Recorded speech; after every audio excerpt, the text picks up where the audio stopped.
Hi, everyone. I am going to give us just a few more minutes. Oops. Okay.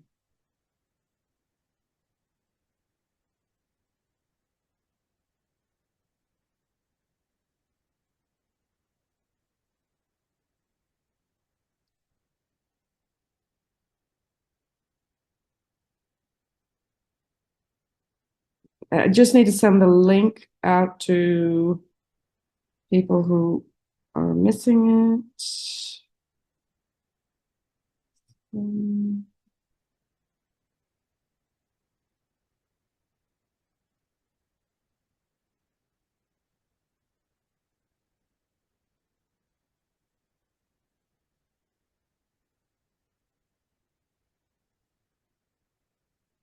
okay.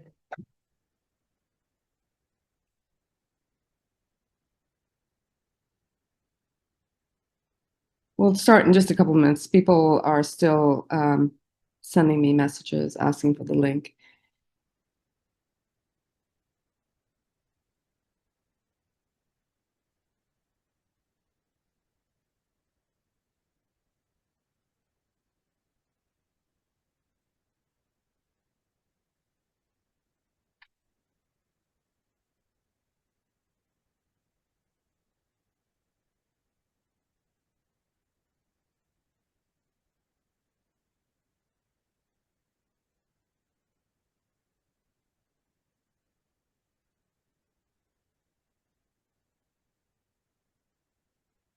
Hi, Rahul. Hi, Alexa. Hey, Lauren. Tanya. Good Where's morning. Eric? Lovely to see all of y'all. Uh, Jake, I think we should probably, I'm just going to start with my introduction and, hey, Jake. Um, and people will be joining in soon. So,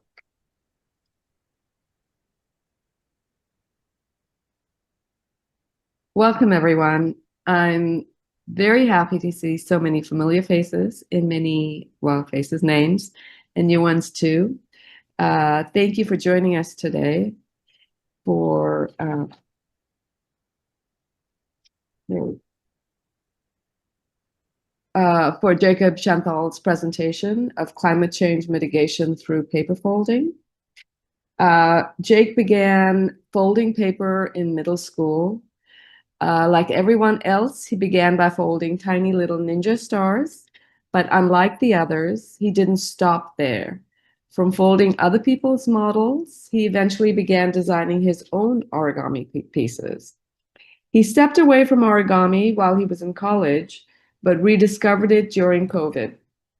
This time, he was more interested in utilizing his origami background to draw attention to climate change and other socio-environmental issues. Jake currently works as a data associate at Inveritas, a nonprofit that analyzes and promotes sustainability within the coffee industry. They focus on alleviating poverty within on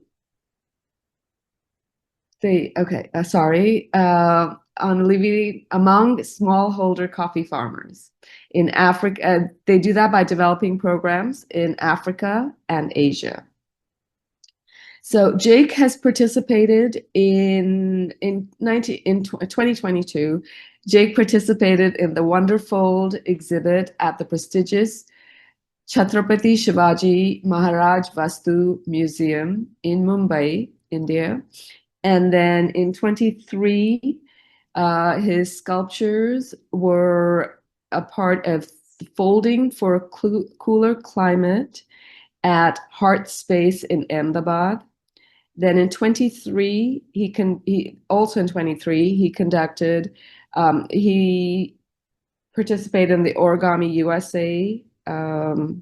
Was that an exhibition or competition? It was an exhibition. Yeah. Okay, in New York. and then in 24 at the May Festival Gallery at Music Hall in Cincinnati, Ohio. Before I hand it over to Jake, I would like to recognize some of our board members who are here today, Lauren and Persis, and Alexa Bernstein, who has been helping out a lot with our communications and hopefully will be on our board soon. And I would like to invite you all to join us next Saturday at our film festival. If you don't have the link for that and would like to join us, please let us know and we'll add the link in here. And Jake, it's all yours. Thanks, Melanie, and thanks everyone at the Fulbright Association for organizing this. So let me just go ahead and share my screen and pray that it works. Okay. How do I slideshow? Okay. Can you all hear me, see me, and see my screen okay?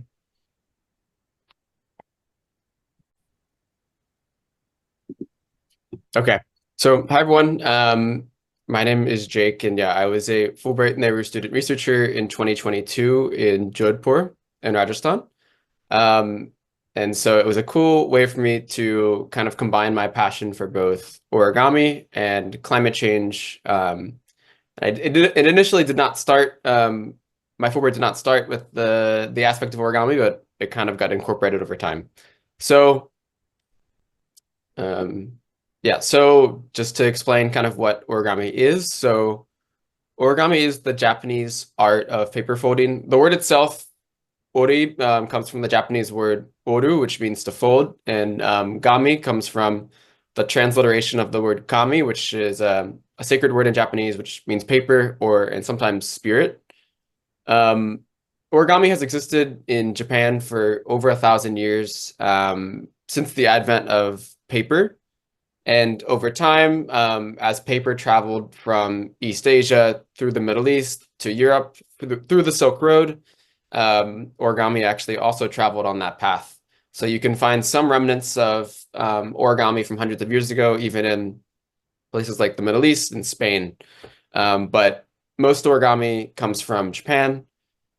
This kind of like, and honestly, what you think of when you see origami is probably this very like classic looking crane that I have here on the right. So modern origami started pretty recently, and what I mean by modern origami is beyond these kind of simple pieces of a crane or a butterfly, and more into like sculptures. So this kind of began in the mid 20th century with this guy named Akira Yoshizawa, who's a Japanese origami artist who is often credited or named as the grandfather of origami. So yeah, as Narlini said, I started folding in middle school with these like tiny little ninja stars. And then I'm a little bit of a perfectionist, so I couldn't get them quite right. And so I kept doing them. And then I just really never stopped. I started folding more and more complicated things. And then I started designing my own pieces. And then, yeah, I took a break in college and then later picked it up in COVID. And now I do origami on the side, primarily focusing on using origami to talk about, yeah, things like climate change, drought, other environmental issues. And then just a little bit about me. I'm from Kentucky. I currently live in New York, and I studied environmental science at Vanderbilt. So I'm really passionate about climate change. I've recently, in the past few years, done more and more stuff with agriculture. So I'm also quite passionate about sustainable agriculture, and then also kind of like combining this with art and origami. So I'll now talk about my Fulbright project for a bit, and then I'll circle back to origami. So I was based in Jodhpur in Western Rajasthan. So Jodhpur is in the Thar Desert, which is a desert in Western Rajasthan, and it actually traverses all the way into Eastern Pakistan, into Sindh.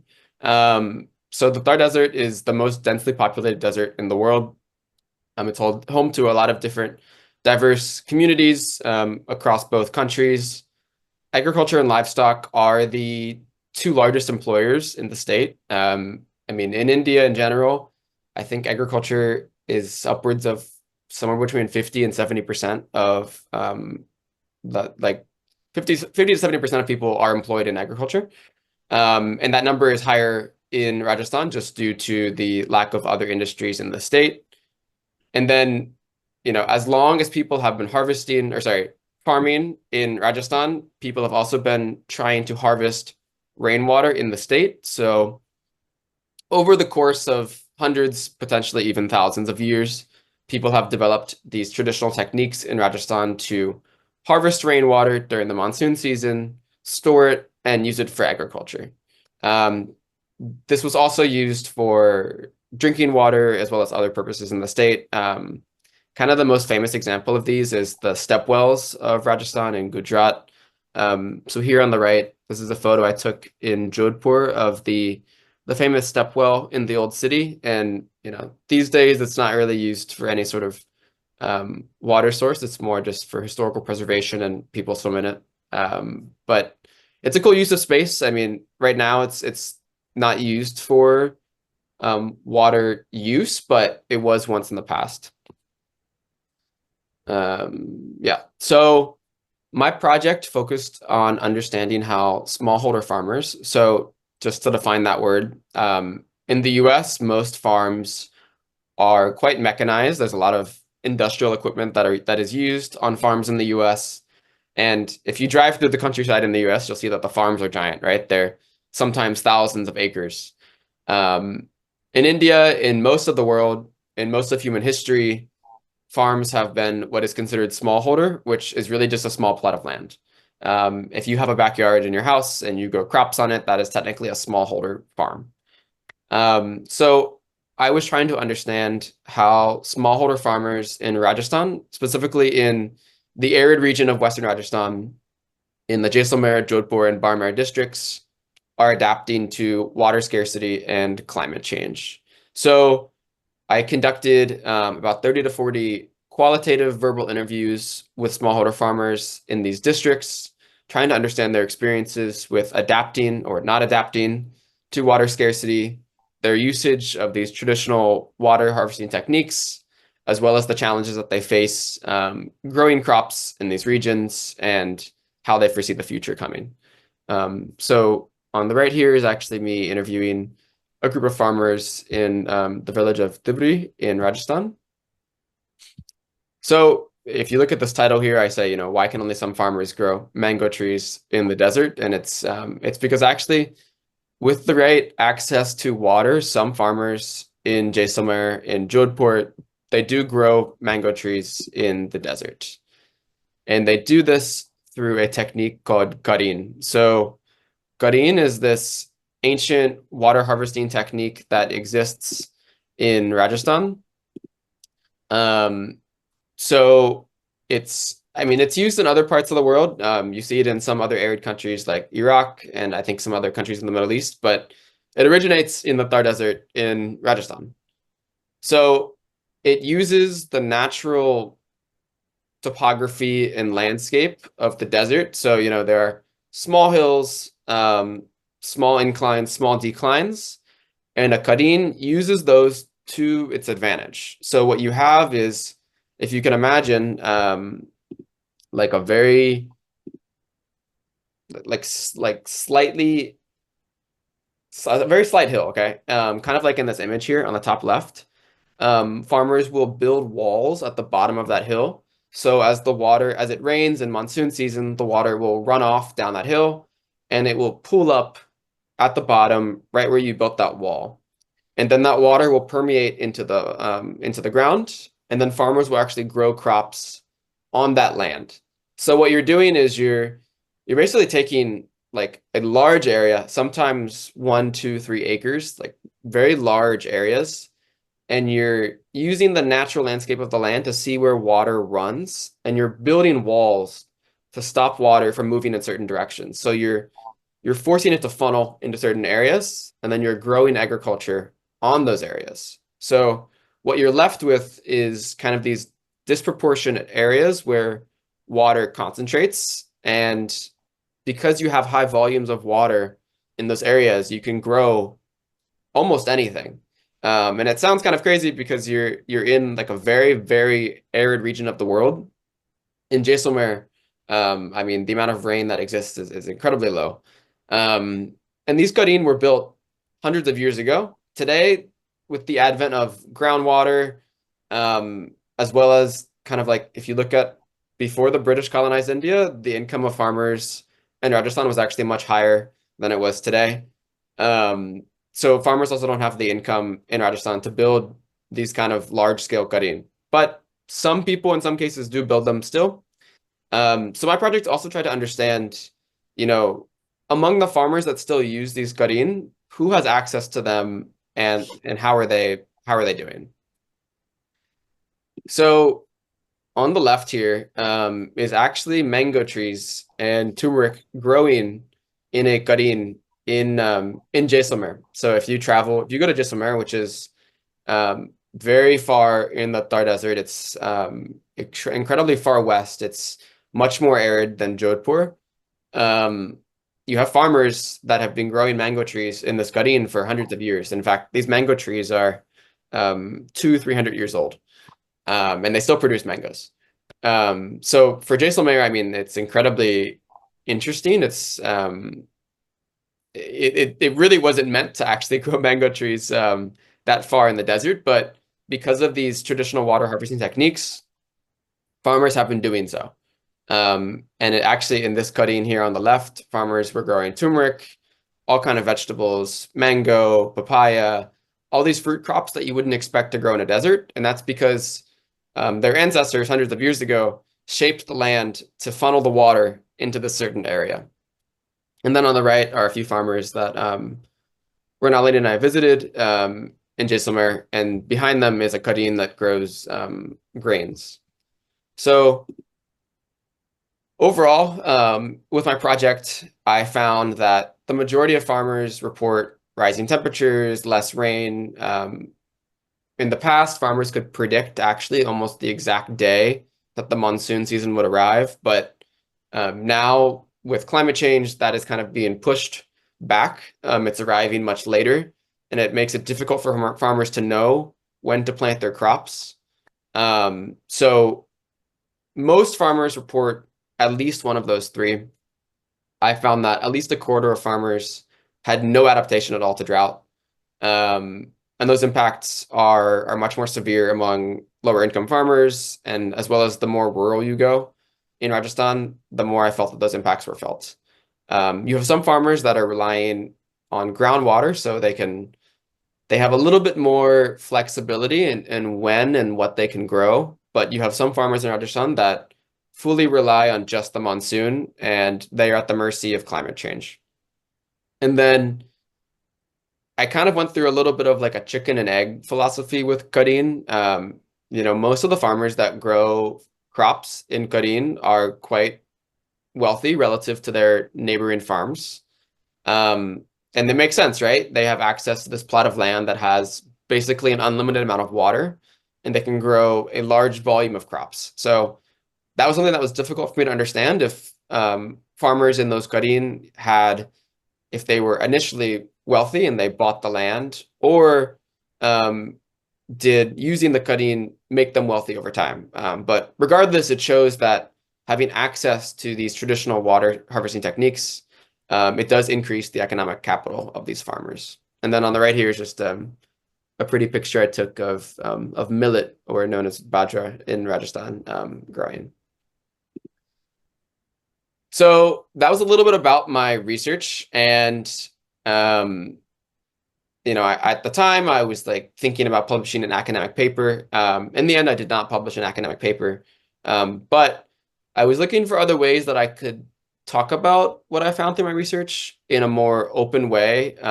My personal opinion, and others may disagree, but I think academic papers are great, but I think oftentimes there is a little bit of like a barrier to accessing them. You either need access to certain networks to know that that knowledge lives there, and you also, in some cases, need to pay for access to those articles, or you need to be a part of institutions or universities that have access to those articles. So I was kind of looking for ways that I could talk about what I found in more open ways. And I had reached out. There is an origami community in India. It's mostly in Delhi and in Mumbai. Mumbai has the largest origami community in the country. And they'd reached out to me and said that they had this exhibit in Mumbai in December, and they said I could present some of my pieces there. At the time, I actually wasn't really planning to make it about my research, but over time, I was like, okay, this is actually a cool opportunity for me to talk about what I found through my Fulbright project in a more open, accessible way. So this was organized by an origami community in Mumbai called Origami Mitra, and it was at the CSMVS in Mumbai in the Fort area. So I was really trying to convey the qualitative aspects of my interviews, kind of the emotion and the depth that comes with adapting to climate change. I mean, if you read academic papers, you're often looking at the quantitative aspects of it, which are obviously incredibly important, but what is also not as conveyed through that is the emotion and the depth of the issue. So that's kind of what I wanted to convey through this exhibit. So I designed 3 pieces that the first one was a farmer praying for rains. And then the other 2 kind of talk about what happens when farmers don't have access to rain is they often move to other cities or they take up other industries, and that's often out of necessity, right? But what comes with that when farmers in mass, and you see this across India as the rural population decreases and urban centers increase in population, as you see farmers leave villages and rural areas in India, you see almost a loss of culture. You see like less and less people wanting to be farmers in India, and obviously it's a very difficult profession. So I kind of wanted to convey what I found through my research with like adapting to climate change, but also this loss of culture and this rural urban transition that is happening in India. So this was my first piece that I presented at the museum. So it's a farmer praying for rain. So the cardinal rule of origami for most people is 1 square sheet of paper with no cuts, no glue.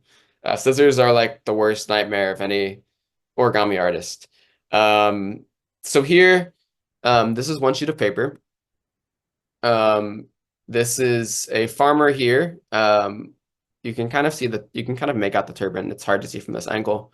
Praying for rains, and this is just like a symbolic piece, right? I didn't actually witness that, but from what farmers talked about, this was incredibly obvious to me. So, and then here on the right-hand side of the piece, you have what I wanted to be kind of like a parcel of land with these like waves moving through it, but people have also interpreted as like flowing water, which is also a fair interpretation of the piece. And then the other 2 pieces, and this is kind of where I wanted to convey the loss of culture that comes with people moving in mass from rural areas to urban areas. And obviously we're talking about India, but this is occurring across the world. So here, this is again from 1 piece of paper. On the left-hand side, I have a turban laying on scorched or cracked earth. And then on the right-hand side, it's just cracked earth. So there were 3 pieces in a row, and then I actually took some color block indigo textiles from Jodhpur, and then they're actually resting upon these wooden blocks. I went to like a scrapyard in Jodhpur, and I took some scrap hardwood and I cut them up into these blocks to rest them on. So these were my pieces from this exhibit, and then I also displayed them a few months later in Ahmedabad. It was a much smaller space, but similar concept. I was talking about my research, my Fulbright project, as well as kind of the general issues that I witnessed in Rajasthan. And then I also held some origami workshops for the public in both in Ahmedabad, but in Mumbai as well for the public. So that was that. And then when I came back to the US in April 2023, so I was there from April 2022 to April 2023. My grant was 9 months long, but I ended up staying a few months longer, traveling and kind of seeing a lot of other parts of India. So that's when I did this in Ahmedabad, and then when I came back to the US in April 2023, I made a much more detailed piece of a farmer in Rajasthan.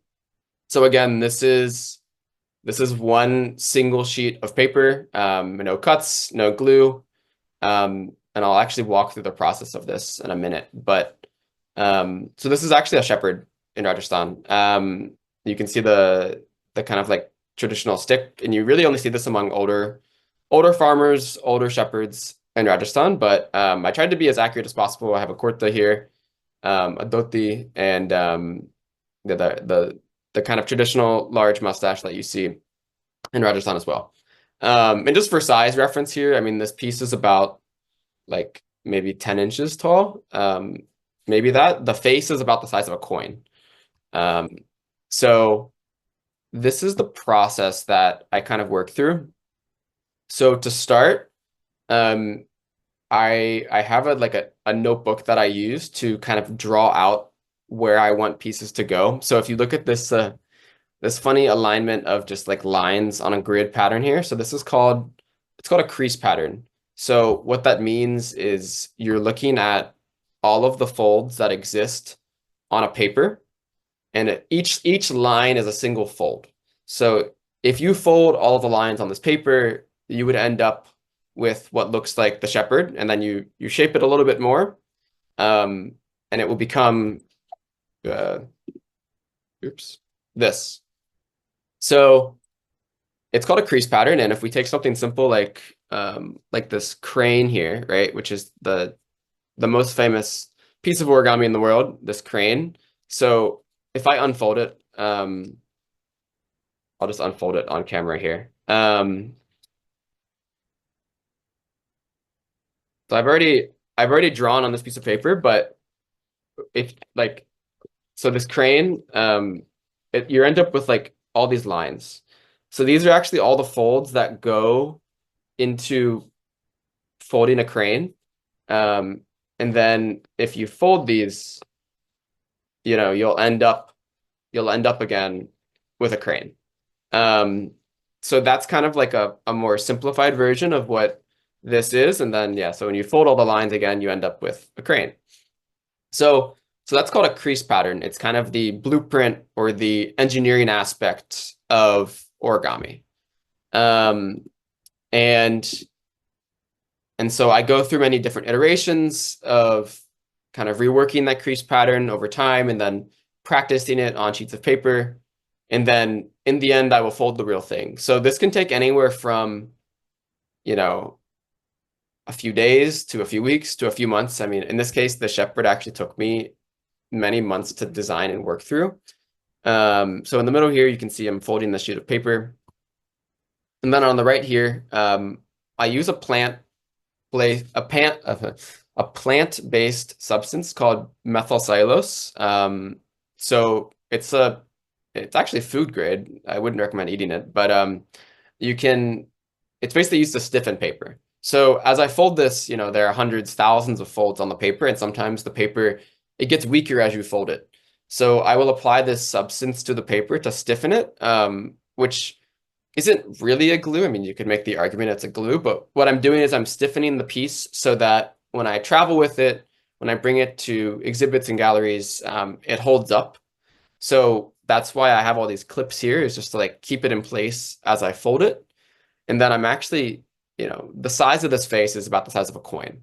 So, I mean, if you look at the amount of folds that exist in this face here, it's quite small and your fingers are not that big. So I'm actually using like tweezers, and I'm ironically using cumin seeds to shape the eyes of the farmer. So I use actually a lot of organic materials like jute string, spices, like I use like cardamom or cumin seeds to shape really small things. And that's just because they have natural shapes and they're really small. and it's not hard to get a large quantity of them. So that's how I did that piece. And then I'll talk a little bit more about some other pieces that I've worked on recently. So this is a piece that I did for an exhibit in Cincinnati last year. So on the left here is this same kind of thing called a crease pattern. Typically after I work it, I'd actually draw it on the computer just so I have like a tangible record of it in case I need to fold it again. And then on the right here, I'll just play this video, not the whole thing, but this is me actually folding the piece that I'll show you in a second. So I think I'm moving very slowly. But yeah, and folding some of these pieces often takes days, upwards of a couple weeks, just because I'm very cautious with my folds, and the paper is so large that it sometimes takes time to do it. So there's a little bit of the folding process there, and then that is the final piece of that one. So this was called Dreaming of a Better World. So I kind of wanted to do this piece of imagining what a world is like, where we kind of solve climate change and increase the importance of sustainability. So I've done a couple pieces. This is just like a man resting on the moon, kind of dreaming of what a better future could be. And then I did a similar piece. So this is like I don't know, you can call it a sequel or whatever. But this is another piece that I did with a similar topic. On the left-hand side here, I don't make my own paper from scratch, but what I do is I will take 2 sheets of paper and I will glue them together. So I have, like, if you look here, one side of this is white and one side of this is green. So I'm taking a mulberry paper from Thailand, and I'm putting it on top of a Lokta paper from Nepal, and I'm gluing them together into one sheet. And then on the right here, I'm folding actually like a hexagonal grid. And this is the crease pattern for that piece. It's gonna be hard to, my blur is not working, but it's actually based on like a hexagonal grid. And then this was the final piece. So it's the same concept of dreaming of a better world, but it's, instead of like a man laying on the moon thinking, it's this lady sitting on a star and she's reading a book. And again, this is one sheet of paper, no cuts, no glue.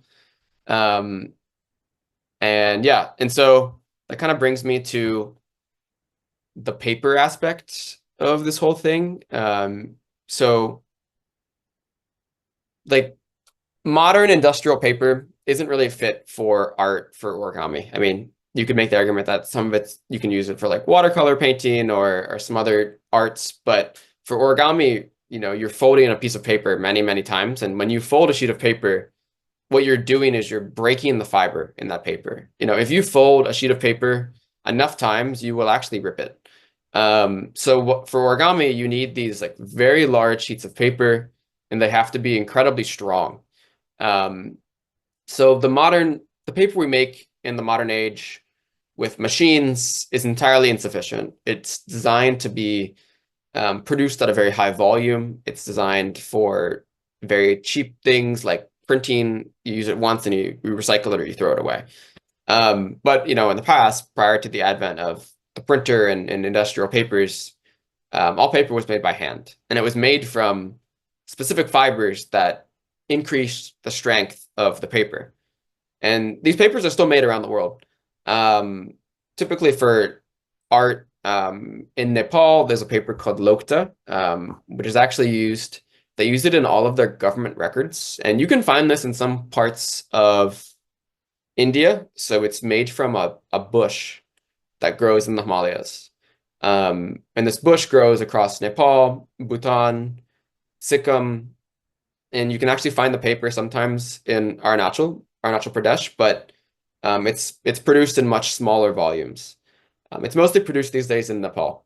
So I actually, in like February or March of 2023, I traveled to Nepal and I visited one of these paper factories where they produce the paper by hand. And this is a photo I took in the Kathmandu Valley of these all of these sheets of paper drying in the sun. I did come back with about 500 sheets of paper. That was my carry-on going back to the US. So so yeah, there is still a wide range of handmade papers that exists around the world, predominantly in South, Southeast, East Asia. But there are some other countries that grow and produce kind of these unique traditional handmade papers. But you know, the same case is true with India, but in these countries too, is that as countries continue to westernize and modernize, you kind of see the loss of a lot of these traditional arts. So there's less and less demand for these papers these days compared to the past. So to me, folding with these papers that are produced in this way is one, it's required in origami. Like I can't really fold with the cheap industrial paper, but it also, in a way, helps preserve these crafts from going extinct. And then lastly, I'll just talk about what I'm up to now. So as Vernal already mentioned, I currently work for a nonprofit called Inveritas. So we do sustainability assurance for the coffee industry. As an organization, I'm not actually interviewing farmers anymore, but as an organization, we interview about 100,000 farmers every year, predominantly in Africa and Asia, also in Latin America. And then we also fund poverty alleviation projects to increase sustainability and decrease poverty in coffee producing countries. And about half of coffee farmers in the world live in poverty, just for reference, which is kind of ironic considering how expensive coffee is these days. So that's what I'm up to these days. I'm also quite interested in still using my origami for talking about climate change, development, different social environmental issues. And then I'm thankful to be part of this organization that I work with today, because I get to go back to India about twice a year. So this is actually me on the right here, standing next to a very large tree on a coffee farm in Karnataka. So yeah, that is my presentation. I guess before I do like a quick origami tutorial, we can go through questions first. Yeah, I have a question, Dr. Jindal. Yes, Rahul. Go ahead, Dr. Jindal. Thank you. Yeah, hi, I'm a surgeon in Silver Spring, just outside DC. I was a Fulbright scholar at the same time in Ahmedabad. That's my hometown as well. So I missed your exhibition. But my question is, how does all this work help increase the income or the economic benefit to the farmers? It's all well and good, but there should be some tangible benefit. Because, it's my hometown. I go there all the time, twice a year, just like you. But are we really doing something to uplift their economic situation? Yeah. So if I understood your question right, it's like, are we actually doing anything to uplift the economic position of farmers these days in India? Are you selling these projects putting some money back into the hands of the farmers? Yeah, so like the organization that I work with presently does that with coffee farmers, but with my Fulbright project, I didn't have any funds personally to give back to farmers in the kind of way that they require and need. My kind of recommendations that come out of my Fulbright project is that there needs to be greater policies that exist in Rajasthan to create what's called MSPs. So it's called a minimum support price for crops. So for example, in India right now, there are two crops that are subsidized by the government that have these MSPs, and it's wheat and it's rice. The majority of other crops in India don't have a guaranteed price. So what that means is if you're a farmer growing tomatoes in Punjab, you don't actually have a guaranteed price that you can sell your tomatoes for. If you are growing rice or wheat, you do. So there can be greater policies that governments, both at a local level and national level, could implement, in my opinion, to uplift and ensure that farmers have ready access to markets that can give them sufficient volumes of income. Yeah. Thank you. Thanks for the question. Yeah. Lauren, I think you were next. Yeah, thank you very much for your presentation. I think I'm old enough to be your great-grandfather at age 78. My Fulbright was in 1968, and I'm fascinated by your subject, even though I knew next to nothing about origami. I'm not even sure that I knew it was of Japanese origin, even though I've studied as an amateur very widely in all of the major Asian cultures, if you will. So thank you for all of your explanations. I have three short questions. When you applied for your Fulbright to India, did you know you were going to Jodhpur, or were you making a general application and then they placed you there because that's where you could fulfill your research? That's short question number one. Yeah, thanks, Lauren. The answer to that is I did apply knowing that I was going to go to Jodhpur. So I designed my research project with the context of understanding drought and climate change in Western Rajasthan. And it just happens that Jodhpur is one of the largest cities in that state, or sorry, in that region. And I found a professor that at IIT Jodhpur that was already kind of studying this topic. So it kind of worked out in that way. But yeah, I did know beforehand when I was doing the application that I would go to Jodhpur. And related to that question is, how did you pick India as Great. opposed to any other place on the planet? Yeah, great question. Funny enough, I was in the application, you all you have to, I forget the term that Fulbright uses, like you need a sponsor or like a affiliate in the country. And I didn't have any previous academic connections to India. So I had actually just picked like 3 countries that I had wanted to live in. So I think I picked Indonesia, India, and Sri Lanka. And then I just sent out a bunch of emails to professors that were doing similar research. And it just happened that the emails that I got responses to were all in India. So I was like, I guess I'm going to India. So I wouldn't want it any other way. I'm glad it worked out like that. But it was a little bit random in the way I did it. Yeah. Methodically random. Yeah. Second question relates to handmade papers. I may have heard about them in general reference sometime in my lifetime, but you actually showed a photo of a field where they were drying in Nepal in Kathmandu Valley. Could you comment just generally on if you were to look out over the next 10 or 20 or 30 years, are handmade papers still going to be around, and are they available for sale in any stores in the United States? Yeah, so I'll start with the latter one first. They are available for sale in stores in the US, typically from like a lot of art stores, you can find them. Like any large art store in the US, I've been able to find some volume of handmade papers. So they still exist. What papers may exist in the next 30 years versus now is a different question. I think some of the larger handmade papers, so there's 2 that come to mind. One is Lokta, which is what you see on the right-hand side here. So this is a paper from Nepal traditionally, but yeah, it's also produced in smaller volumes in India, Bhutan. So the main industry for Lokta is actually not artists. It's traditionally what people wrote documents on in Nepal for hundreds of years. And so I think it was in like the 90s or 2000s, Nepal passed a bill that said all government documents have to be produced on Lokta paper. And that was a way for them to preserve the Lokta paper industry. So in some ways, I think Lokta will continue to be around.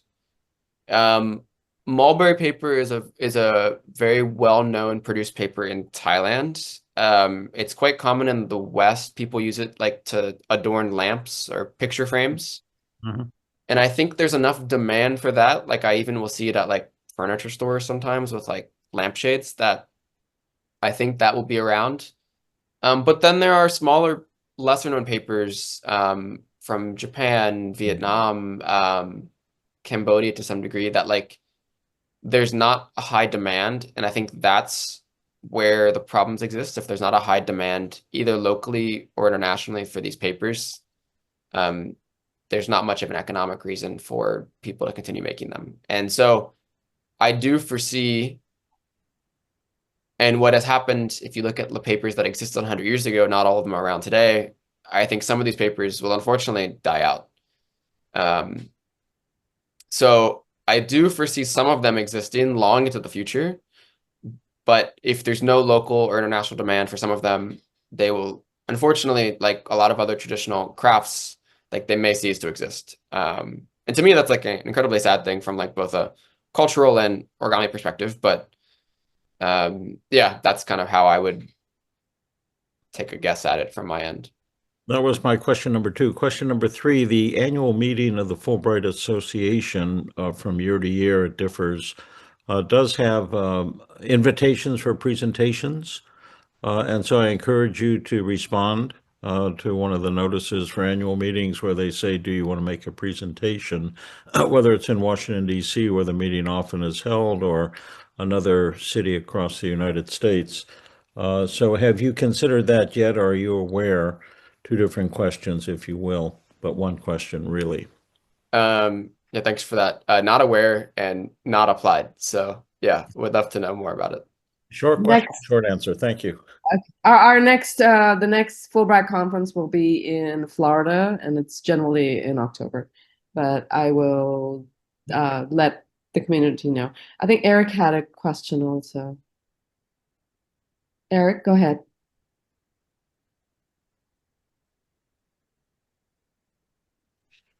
Are there easy reference points when folding a hex grid on paper? You must know origami if you're asking that question. Mm-hmm. Yeah. It's in my notebook. I actually hate folding a hex grid. I actually always, whenever I fold a hex grid, I Google how to fold a hex grid because I can never remember the reference points. So I would say in my opinion, there is never an easy reference point for a hex grid. It's a pain, in my opinion. So box pleating is like an easier way. I think box pleating is a lot easier way. That's cool that you have some origami background here. Mm-hmm.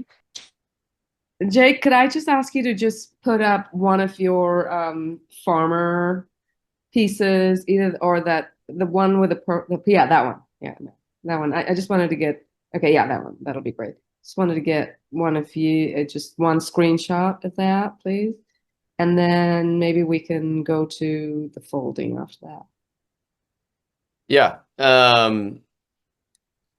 So I'm not sure if anyone has a sheet of paper handy and wants to. I know Renalini, you have a sheet of paper.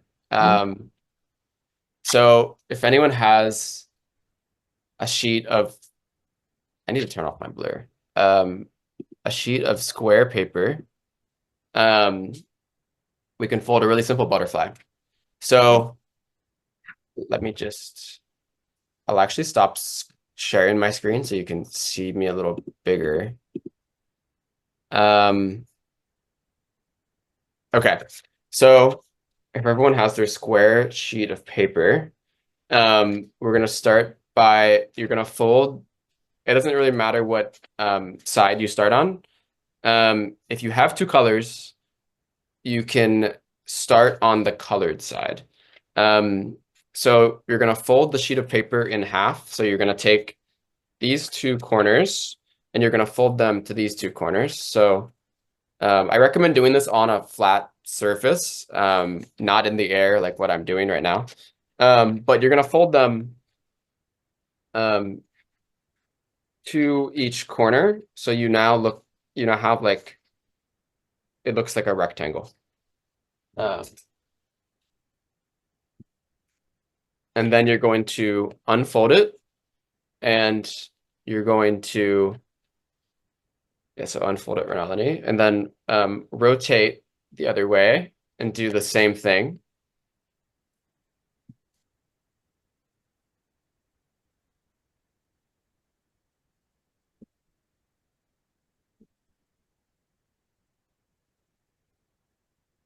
Okay. And then unfold that. So everyone following so far? So you should now have a line that goes in the middle. And then if you flip it, you have another line that goes in the middle. Renali, do you have one line or two lines? Two. Okay. And then now you're going to flip it over. So now you should see they look like mountains. You're now going to do the same thing, but on the diagonals. So you're going to take one corner and you're going to fold it to the corner that is directly opposite of it. And you're going to make a fold.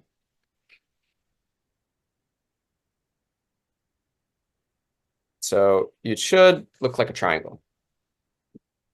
Okay, great. And now you're going to unfold it and you're gonna rotate a little bit and do it on the other diagonal.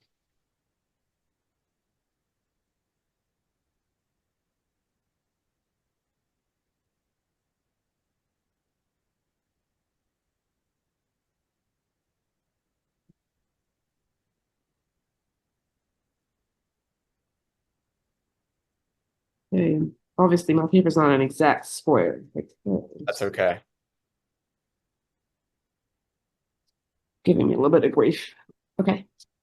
So now you should see something like this. So you have lines going across and diagonals. And so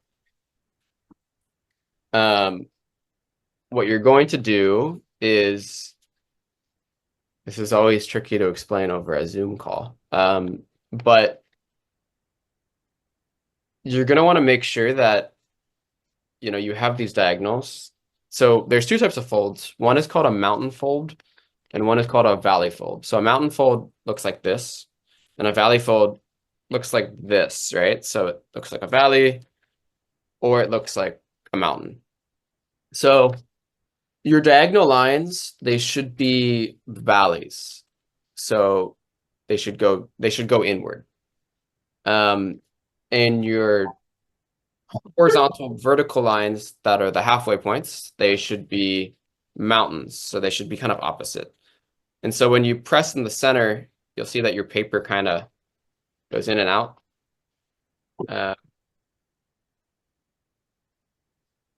Yep.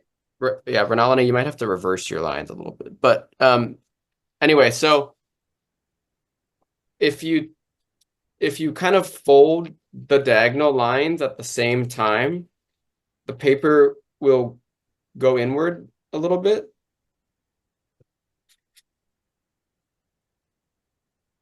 It kind of looks like this. Yeah. And so you're going to slowly take two corners and you're going to bring them towards the center.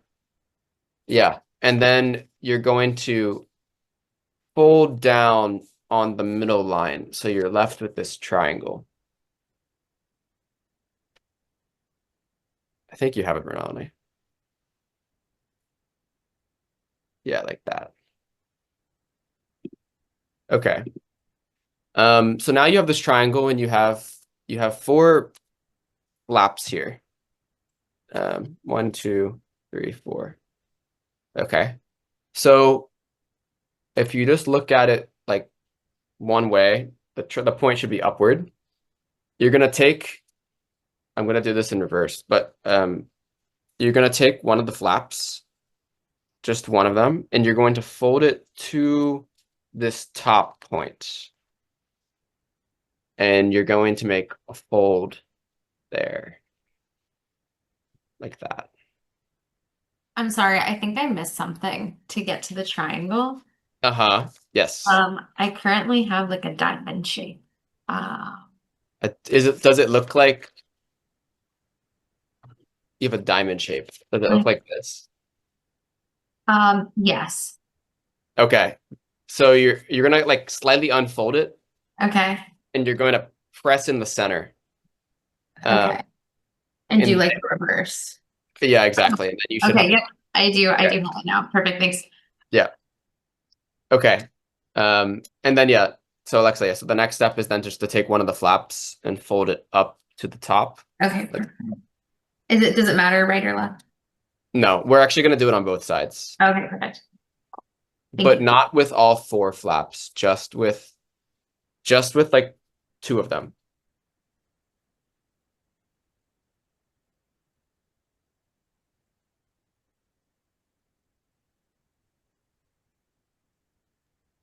Can Okay. the two be contiguous or should they be opposite?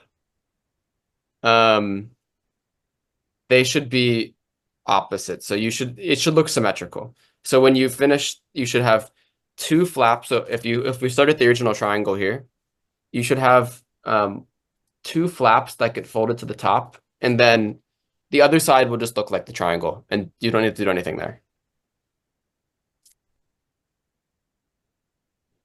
Did that answer your question?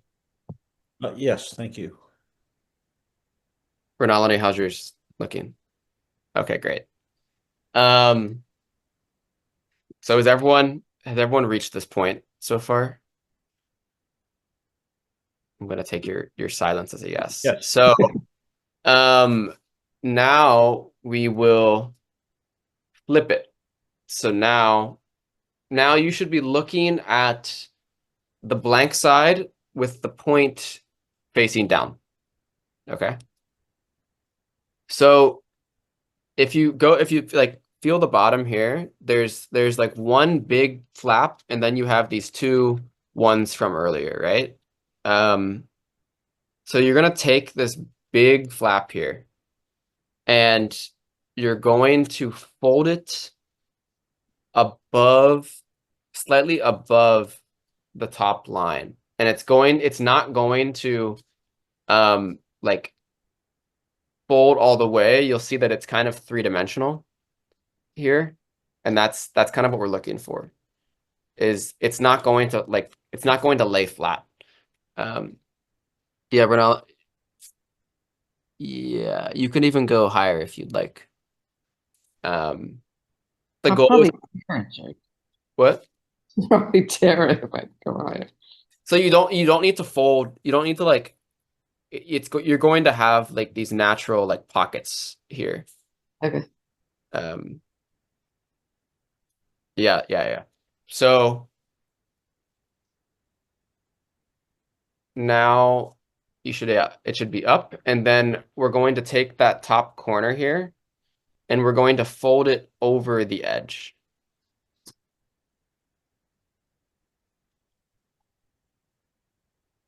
Okay. Okay. Is everyone that is folding with it so far? Okay. So then if you flip it over and you fold it in half, just slightly on the middle, you should have a butterfly. Oh.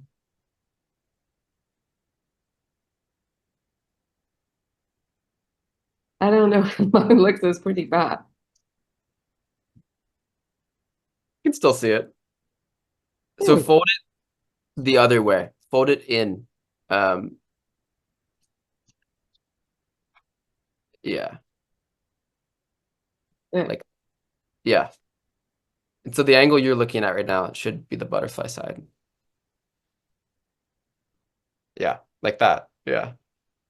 Ah, very cool. Okay. Well, that concludes my origami demonstration, and that leaves us with 3 minutes if anyone has any final origami questions or comments or anything. Could everyone who's done one please turn on your video so we can just get one screenshot with all the butterflies that we've done? Yes, no? Is anybody else going to share theirs? Sorry, I didn't have paper with me. Anytime. Anya is mentally folding a butterfly. I So. did it with my mind and heart. Wow. Sarah. Oh, that's awesome. Oh, nice. Very nice. Alexa, It's a great butterfly. would you? Yeah, I'm working on my screen. Hold on. Okay. Let me see. Well, it's. Oh, there we go. I got it. Nice. I'm going to take one, okay? Awesome. Thank you. Thank you, everyone. Thank you, Jake. Oh, that's been an incredible presentation. Really, really enjoyed that. Jake, I have a follow-on question Yep. on climate. Ask away. Connect the two. Hmm. You connected them. What is the next steps in the climate realm for you and for the India Interest Group? Like, Well, are the you next asking fold and the next globally? fold, the next fold and the next fold and the next fold. That's poetry. Give me the prose. I'll give you two answers. Like personally, like my next steps with like climate change and agriculture is like I really enjoy my current job, working with farmers directly on the kind of like climate change sustainability projects. So personally, like my current work is not that different than my Fulbright project. It's just with coffee farmers instead of farmers in Rajasthan that grow grain. Globally, there are a lot of steps that we have to take to address climate change. I mean, the source of it is large scale emissions from burning fossil fuels is the real kicker, right? So there's two things. There's one, like you have to make sure that we mitigate it, which means that we kind of slow down and stop burning so many fossil fuels. Then the other side is there is some level of climate change that is truly unstoppable. I wish it wasn't, but that's just how the nature of the issue. And so we have to make sure that the people that are affected by climate change can adapt to that, particularly in the developing world, in Africa and Asia. That is where the biggest problem is with farmers adapting to it. So for me, like, I think the biggest step we have to take globally is one, to like stop the problem from growing, and then two, it's inevitable to some degree. So we have to just ensure that communities affected by it can adapt accordingly without needing to, you know, move cities or switch industries or whatever that may be. Did that answer your question? Yeah, you mentioned coffee, and where are the coffee farms you're working with now? Are they entirely in India or are they around the world? My company works around the world, but I primarily work in India, Indonesia, and Ethiopia. Yep. Yeah, in India, they're only in the south. So they're in Karnataka, Kerala, Tamil Nadu, Andhra Pradesh, then a little bit in like northeast India, but not that much.